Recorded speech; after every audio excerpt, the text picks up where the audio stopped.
ఇవాళ కూడా అండి మీరు ఒక్కసారి ఆలోచించండి. ఇన్ని 4.5 ఇయర్స్‌లో ఆయన ప్యాలెస్ వదిలి బయటికి రాలేదు. అది అయిపోయినాక ఇప్పుడు మళ్ళీ బస్సు దిగి బయటికి రావట్లేదు. ఆ మెట్ల దగ్గర కూర్చుంటున్నాడు. దిగి జనాల దగ్గరికి పోవడం అనేది లేదు. మళ్ళీ అడిగిపోయి ఒక మైక్ పడతాడు, మళ్ళీ ఆ బస్సు ఎక్కుతాడు, మళ్ళీ తిరిగి వెళ్ళిపోతున్నాడు. అదే జనాలు ప్రాబ్లమ్స్ అర్థం అవ్వాలంటే అప్పుడు పాదయాత్ర చేశారు. పాదయాత్ర చేస్తే నీకు ప్రాబ్లమ్స్ అర్థమైనవి. ఆ ప్రాబ్లమ్స్ నువ్వు అడ్రస్ చేయలేదు ఈసారి. అన్ని హామీలు చెప్పారు, ఒక్కటి అడ్రస్ చేయలేదు. ఇప్పుడు జనాలు దొరికితే కొడతారు కదా, బస్సులో తిరుగుతున్నాడు. అది కూడా బుల్లెట్ ప్రూఫ్ బస్ చేసుకొని తిరుగుతున్నాడు. అది ఎంతైనా న్యాయం ఉందండి. వాళ్ళని అడిగి నువ్వు అప్పుడు ఎట్లా తిరిగావు, ప్రజలు నేను చేసిన పని బాగుందా బాగాలేదని జనాలు నీకేమని చెప్తున్నారా? అంత క్లోజ్డ్లో తిరుగుతున్నారు. అట్లాంటిది యువత కొడతారు ఇవాళ ఆయనని, అందుకని బయటికి రావట్లేదు. కానీ ఆయన అదే అడుగుతున్నారు కదా, ఏదైతే సిద్ధం సభల ద్వారా జనాల్లోకి వెళ్తున్నారో ఆ జనాలకి నేను మీ బిడ్డగా ఏం చేశాను, 5 ఏళ్లలో నేను చేసిన అభివృద్ధి చూసి నాకు ఓటేయండి అని అడుగుతున్నారు కదా. జనాలు అనేది అదే అండి, ఎక్కడుంది అభివృద్ధి చూపి అని అడుగుతున్నారండి. ఆయన తిరిగే బస్సు స్టక్ అవుతుందంట రోడ్ల మీద పోతుంటే. ఆయన తిరిగే బస్సు ఆ రూట్లు కూడా ఏం చేశారంటే ఇదేదో స్టక్ అవుతుందని చెప్పి అన్ని ఎన్హెచ్ రోడ్లో పోతుందంట బస్సు. మన స్టేట్ రోడ్లలో పోవడం లేదంటే అంతా ఎన్హెచ్ఏలో పోతుంది. సెంట్రల్ గవర్నమెంట్ రోడ్లు వేసింది, ఆ రోడ్లు బాగున్నాయి. ఇంక స్టేట్ లో వేసిన రోడ్లు ఎక్కడ లేవు. అందుకే స్టేట్ రోడ్ల మీద బస్సు పోవడం లేదంట. అందుకని ఎక్కడ డెవలప్మెంట్ ఉందో చూపి మనం అడుగుతున్నారంట జనాలు.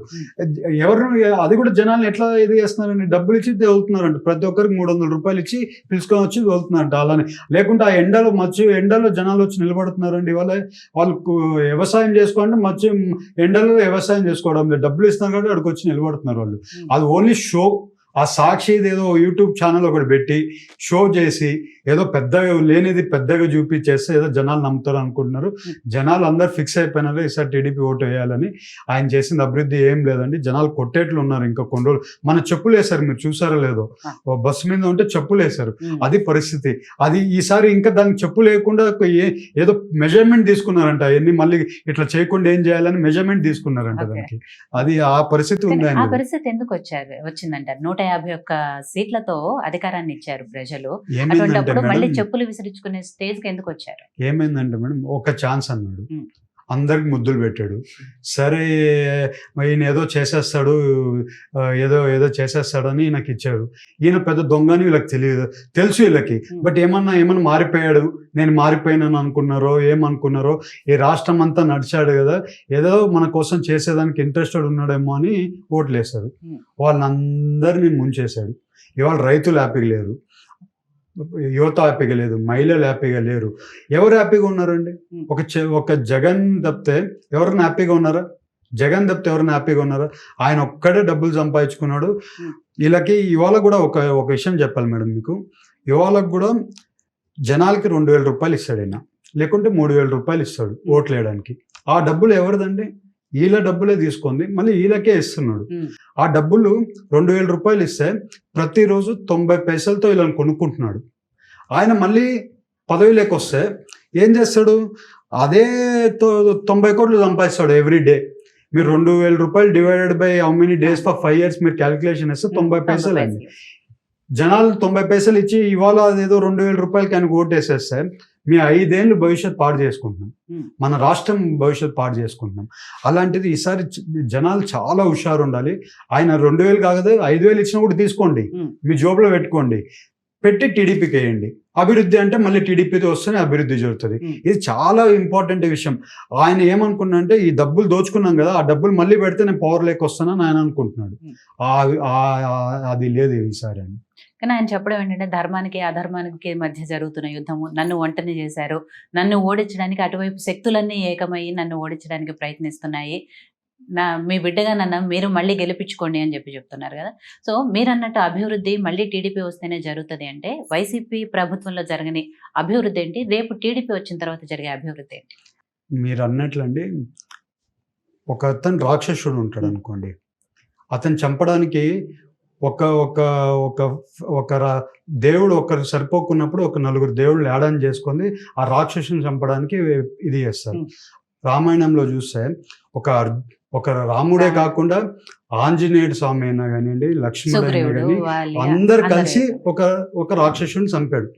ఇవాళ ఈ రాక్షసుడిని చంపాలంటే ఈ రాక్షసుడి డబ్బులతో కూడబెట్టుకున్న డబ్బులతో మళ్ళీ ఈ రాష్ట్రాన్ని ఆక్రమించాలనుకుంటే అందరూ కలిసి ఈయనని దింపాలనుకుంటే Hmm. అందరూ దేవుళ్ళు అందరూ ఒక రాక్షసుని చంపడానికి ఒకటి అయ్యారండి. మన పార్టీ వస్తాయండి ఇవాళ అమరావతి అనేది వాళ్ళు ఎన్నో ఎకరాల భూమి ఒక్క చంద్రబాబు నాయుడు గారు నమ్మి భూములు ఇచ్చారండి. ఇవాళ వాళ్ళ పరిస్థితి ఏంటండి? రోడ్డు మీదకి వచ్చేసారు. వాళ్ళ భూములు ఇచ్చి వాళ్ళ భూముల కోసం రోడ్ల మీద ఎక్కాల్సిన పరిస్థితి వచ్చేసింది. అది ఎవరు నమ్మిచ్చారు? చంద్రబాబు నాయుడు గారు నమ్మిచ్చారు. ఈయన ఏమన్నాడు? గవర్నమెంట్లోకి రాకముందు ఏమన్నాడు? అమరావతి క్యాపిటల్ అన్నాడు. వచ్చినాక అమరావతికి ఏమన్నా మళ్ళీ కంటిన్యూ చేస్తే చంద్రబాబు నాయుడు గారికి పేరు వస్తుందేమో అని చెప్పి ఆయనకి ఇది వచ్చిన దశమే అది ఒకటి కూల్చేశాడు. ఒక వేదిక కూల్చేశాడు. ఎందుకు? ఆ ఇంటి ముందు ఆయన అక్కడే మీటింగ్స్ పెడుతున్నాడు, ఆయనది ఉంటుందని అది కక్షతో అది కూల్చేశాడు. క్యాపిటల్ని కూల్చేశాడు. 3 క్యాపిటల్ అన్నాడు, ఒక క్యాపిటల్ కూడా డెవలప్మెంట్ లేదు. హైకోర్టు అన్నాడు, ఇవాళ కూడా హైకోర్టు ఎక్కడ ఉందండి? విజయవాడలో, ఇది మన అమరావతిలో ఉంది హైకోర్టు. ఇంకొకటి ఇది ఎక్కడ ఉందండి? ఇదేంటి అసెంబ్లీ ఎక్కడ ఉందండి? ఇవాళ ఎక్కడుంది? అమరావతిలో ఉంది. ఇంకోటి ఇది అది అక్కడ సెక్రటరేట్ ఏమో అక్కడ పెడుతున్నాడు, వాళ్ళ సెక్రటరేట్ ఎక్కడ ఉందండి? అమరావతిలో ఉంది. నువ్వు చెప్పింది ఏంటి? నువ్వు చేసింది ఏంటి? ఇవన్నీ తాత్కాలిక భవనాలే కదా, పర్మనెంట్ గా అక్కడ చేస్తామని కదా చెప్తాను. 5 ఏళ్ళలో పర్మనెంట్ చేయాల్సింది కదా. మేము 5 ఏళ్ళలో ఆ 3 భవనాలు కట్టింది మేమే కదా. ఇప్పుడు అసెంబ్లీ అయినా కానీ, సెక్రటరేట్ అయినా కానీ, ఇదేంటి కోర్ట్ అయినా కానీ మేము కట్టిందే కదండి. మేము గవర్నమెంట్లో ఉన్నప్పుడు 5 ఏళ్ళలో ఉన్నప్పుడు కట్టిందే కదా. నువ్వు కట్టిండొచ్చు కదా, మళ్ళీ 5 ఏళ్ళలో ఎందుకు కట్టలేదండి?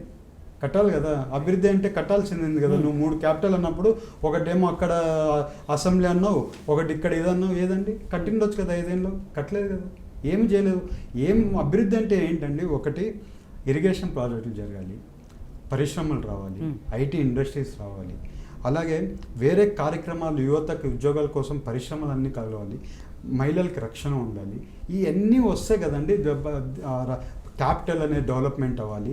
ఇవన్నీ జరుగుతున్నాయి కదా ఒక అభివృద్ధి అనేది. అభివృద్ధి ఎక్కడ జరిగిందండి? ఎవరికి అభివృద్ధి జరిగింది? అందరు కూడా పై తెలంగాణలోనో లేకుంటే బెంగళూరులో సెటిల్ అయ్యే పరిస్థితికి వచ్చేస్తున్నారు అందరూ ఈ గవర్నమెంట్లో. అది ఎక్కడన్నా ఒక్క అభివృద్ధి జరిగింటే ఒక్కసారి చూపియండి నాకు. ఒక్క అమరావతినండి ఎంత మంచేసి అది బాగా డిజైన్ చేసి ప్లాన్డ్గా ఉండింది. ఆ ప్లాన్ అట్లనే కంటిన్యూ చేసి ఉంటే మీరేం చేయాల్సిన అవసరం లేదండి. అది న్యాచురల్గా అది బిల్డప్ అయిపోయింది. అది అమరావతి 3 అని చెప్పి దాన్ని ఇది చేసి దాన్ని డిస్టర్బ్ చేసేసి వాళ్ళ అది టోటల్ ఆగిపోయింది. క్యాపిటలే లేదు. ఇవాళ చిన్న పిల్లోడిని అడిగితే ఎక్కడ బాబు మన క్యాపిటల్ అంటే తెలియదు అబ్బాయికి.